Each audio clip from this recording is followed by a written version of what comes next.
À Kinshasa, la capitale. Mesdames, Messieurs, bienvenue à cette grande édition du journal sur votre chaîne. Tout d'abord, cette nouvelle. Résultat provisoire des élections présidentielles rendues publiques par la Commission électorale nationale indépendante CENI. Les États-Unis prennent note de ces résultats consacrant une large victoire du président Félix Antoine Tshisekedi Tshilombo avec 113% de suffrages exprimé dans un communiqué publié lundi. Les États-Unis réaffirment cependant que le seul moyen de contester le résultat et d'exiger des comptes doivent passer par le système juridique et un engagement civique pacifique. Les recours à la confrontation violente ne résoudra pas le grief ni ne fera progresser la démocratie en République démocratique du Congo. L'ambassade des États-Unis en RDC appelle également les autorités compétentes à défendre vigoureusement la liberté d'expression, de mouvement et des réunions pacifiques alors que le processus électoral entre dans sa phase finale en République démocratique du Congo. Et puis le gouvernement de la République démocratique du Congo, à travers un communiqué du ministère de la Communication et Médias, salue la publication du résultat provisoire de la présidentielle par la CENI le 31 décembre 2023.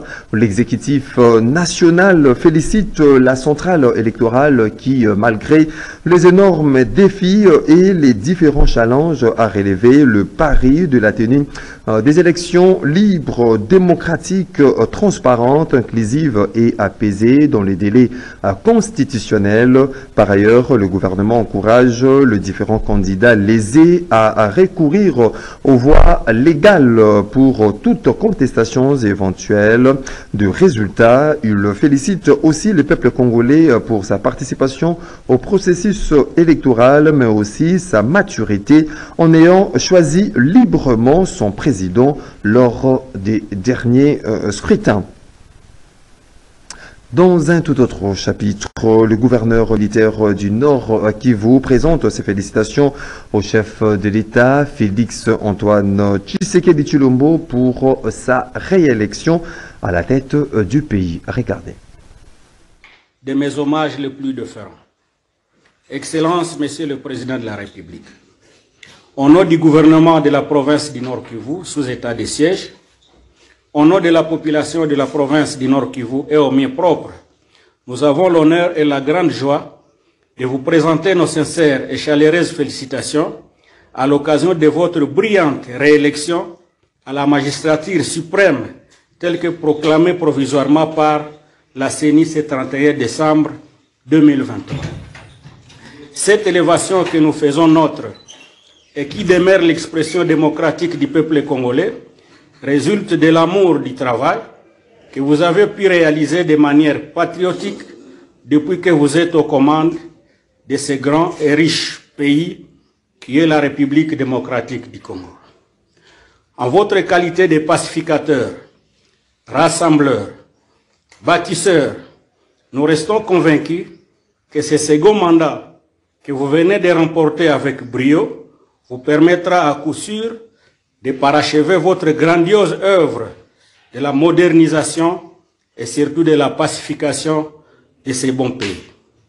La population du Nord Kivu attend impatiemment le retour dans leurs milieux respectifs de plus de 3 millions de déplacés qui vivent dans des conditions inhumaines, dans des camps et sites de déplacés, à la suite de la guerre nous imposée par les Rwandais sous les labels d'IM23 et les ADF MTM ISCAP.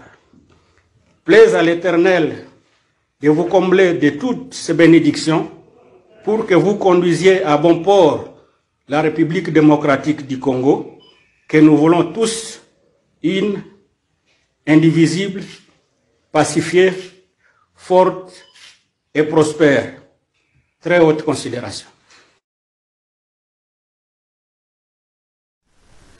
Restons dans le même registre de la réélection, bien évidemment, du chef de l'État, Félix-Antoine Tshisekedi, où les patriotes Wazalendo lui adressent leur message de félicitations et réitèrent leur engagement de l'accompagner.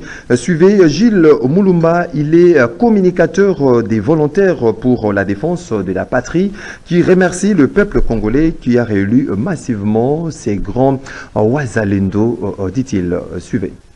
Je viens devant l'opinion internationale et internationale présenter mes sincères félicitations à son Excellence, Monsieur le Président de la République, Félix Tshisekedi Tshilombo, pour sa réélection à la tête de la République démocratique du Congo avec un score jamais réalisé, notamment 73,34%.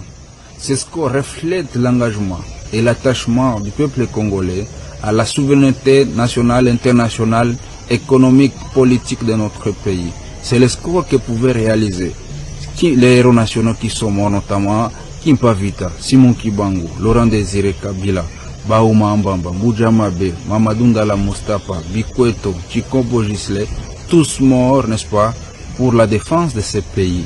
Nous, les Wazalendo, résistants patriotiques, appelés autrement dit VDPRDC, réitérons notre engagement à accompagner les chefs de l'État dans l'accomplissement, n'est-ce pas, de vœux le meilleur pour ce Congo que nous rêvons tous grands, forts et prospères au cœur de l'Afrique.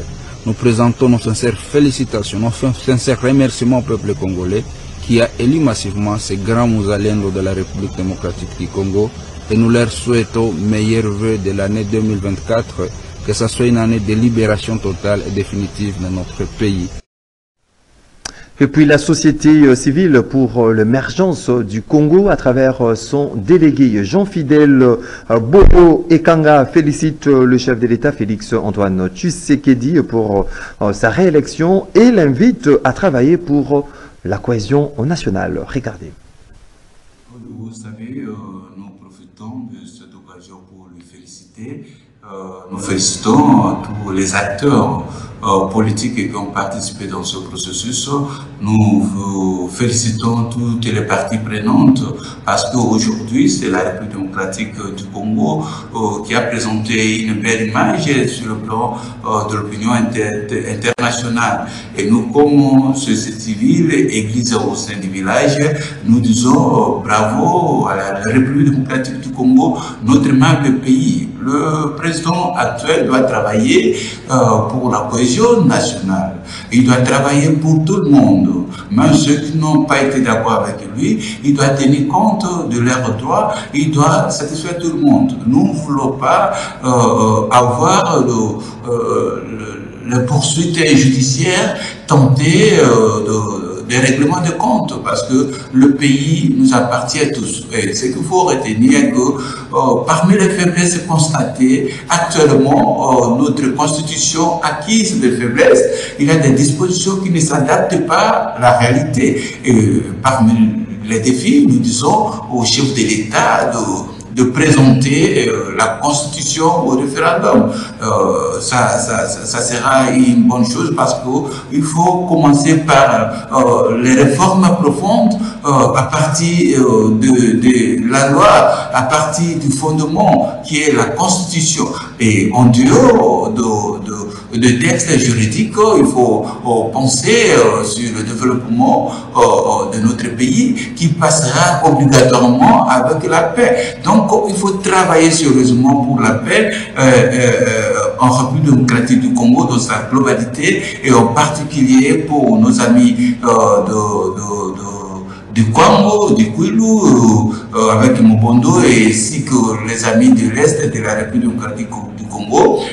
Il faut mettre fin à tout ça pour penser au développement réel, le développement de notre membre pays. Et nous estimons que le chef de l'État doit aussi tenir compte des arguments poussés par l'opposition, parce que dans ça, il y a aussi la pédagogie. Il y a des éléments importants à récupérer dans le contenu de déclaration de l'opposition pour améliorer, parce que nous voulons que demain matin, nous soyons un pays exemplaire pour l'Afrique. De son côté, le président fédéral du mouvement de libération du Congo MLC Lukunga 1, John Efambe, avait quant à lui installé dimanche 31 décembre son quartier général dans la commune de La Gombe avec les conseillers municipaux de sa circonscription électorale des Lukunga pour célébrer de belle manière la victoire de Félix Tshisekedi Tshilombo à la présidentielle. Suivez, allais-je dire, tour à tour les candidats à conseillers municipaux du MLC qui se réjouissent de la victoire du chef de l'État. Merci beaucoup. Nous sommes ici pour célébrer la victoire du président de la République, Félix Antoine Tshisekedi, autrement Fachi. Avec le président fédéral, nous avons bâti campagne. Preuve année qu'à Lukunga, notre Fachi Béton était le premier de tous les candidats. Nous avons bâti campagne et nous avons fait en sorte que notre candidat président soit voté. Et aujourd'hui, nous avons vu les résultats de la CENI qui n'a pas contredit les résultats des urnes.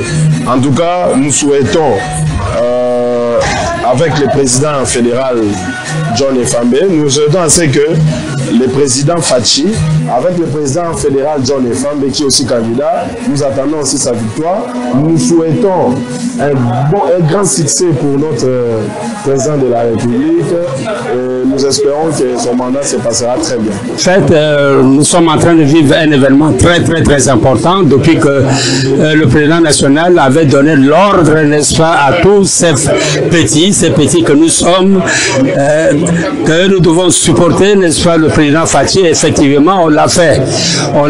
Le dé est joué et c'est ce que les Anglais disent, n'est-ce pas, que the right man, the right place. Je crois qu'il n'y a pas de... Vraiment, na kumbisi nzambe makasi na maso oyo asali po na biso na tango oyo tobandaki musala oyo pe lelo moni mbuma lango eboti na yango tozali vraiment kotombela matondi mingi na ye mokonzi ya mboka Félix Antoine Tshisekedi Tshilombo.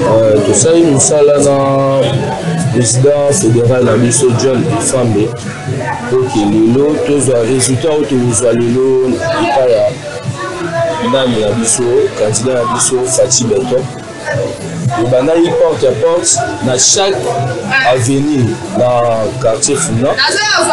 En plus nga moko mpe nazali candidat conseiller communal na Barumu.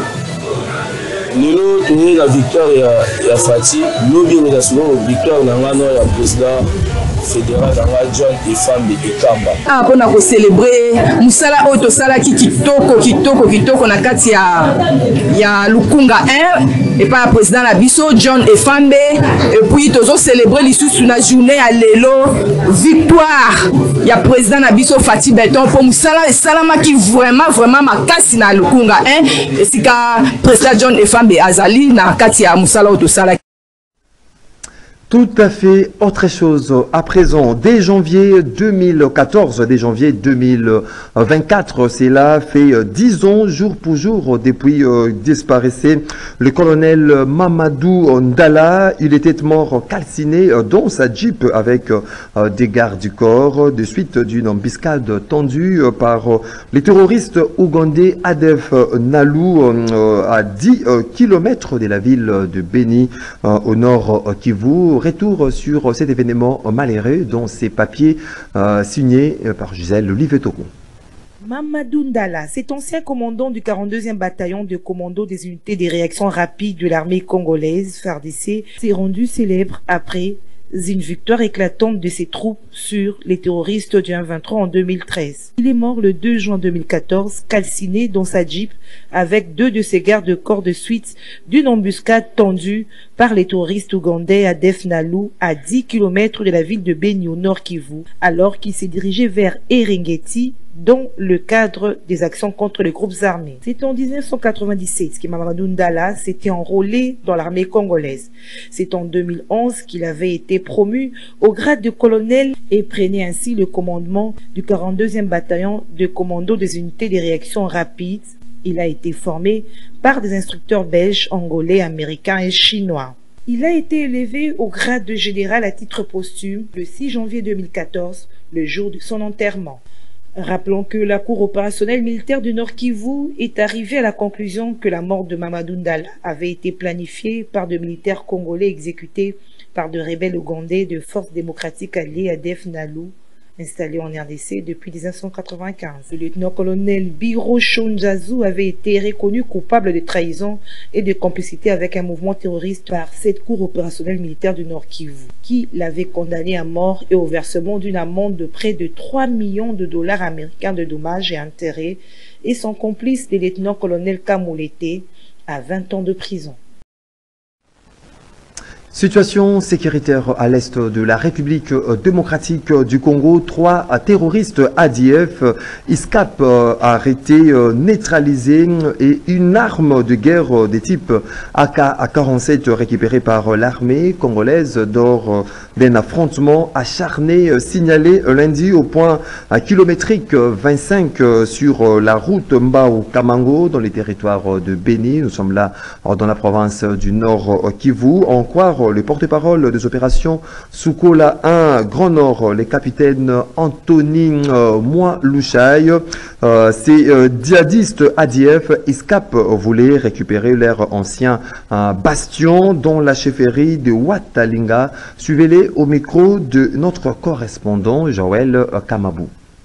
Engagé dans les opérations des traques des terroristes islamistes MTM ISCAP dans l'ensemble du secteur opérationnel Soukola 1 Grand Nord, les forces armées de la République démocratique du Congo viennent de donner un cadeau de nouvel an à la population de Béni en neutralisant 3 terroristes djihadistes MTM ISCAP sur la route Mbao-Kamango au niveau de la chefferie de Watalinga. Une arme de guerre de type AK-47 a été également récupérée et plusieurs munitions de guerre.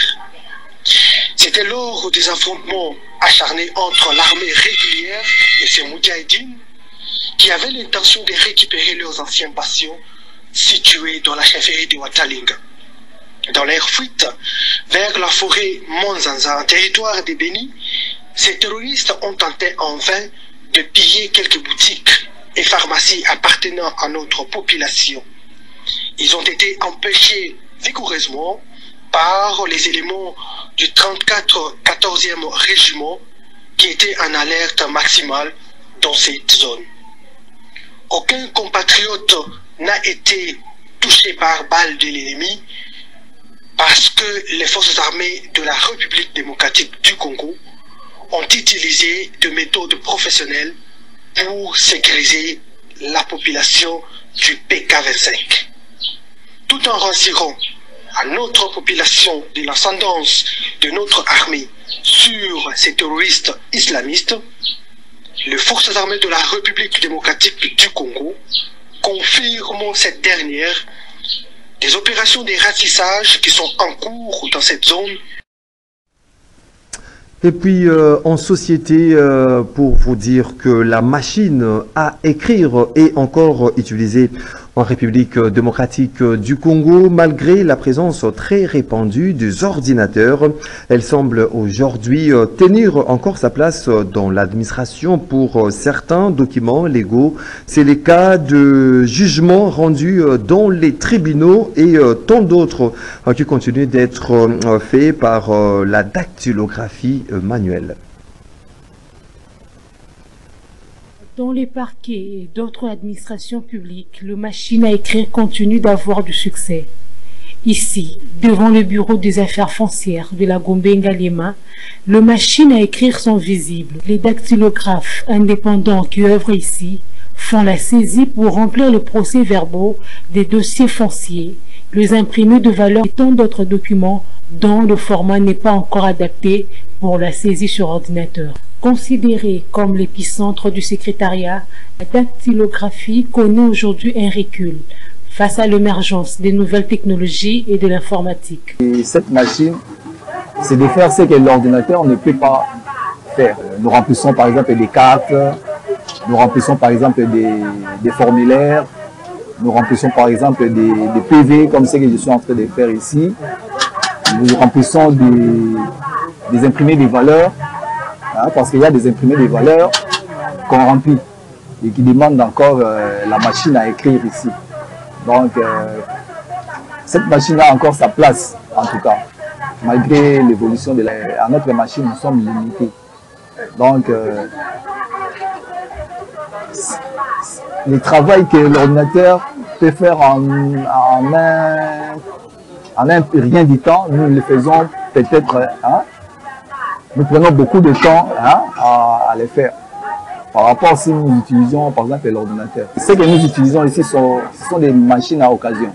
Ce sont des machines à occasion, donc il n'y a pas vraiment un endroit là où nous pouvons acheter ces machines ici à l'état. Moi, je suis machine à écrire bara kwa video wana na biloko ezanga soko remarquer ba beta ka biloko wana kuna ko éviter tricherie zomona yango twala nango na ba contrat ba kwa beta ko etikala ndenge ezali so tuna ordinateur c'est facile muto azo yango pe atika eloko na yo. Jadis présente dans tous les bureaux, les machines à écrire sont en perte de vitesse face à la nouvelle technologie. Malgré tout, elles ont encore de beaux jours en République démocratique du Congo. Parlons sport avec la Coupe d'Afrique des Nations, Cannes Côte d'Ivoire 2024, pour vous dire que le Léopard de la République démocratique du Congo débute le stage de préparation de cette prestigieuse compétition ce mardi dès janvier à Abu Dhabi aux Émirats Arabes Unis. Des matchs de préparation sont prévus sur place. Les détails dans ces éléments que nous propose Fiston Galé.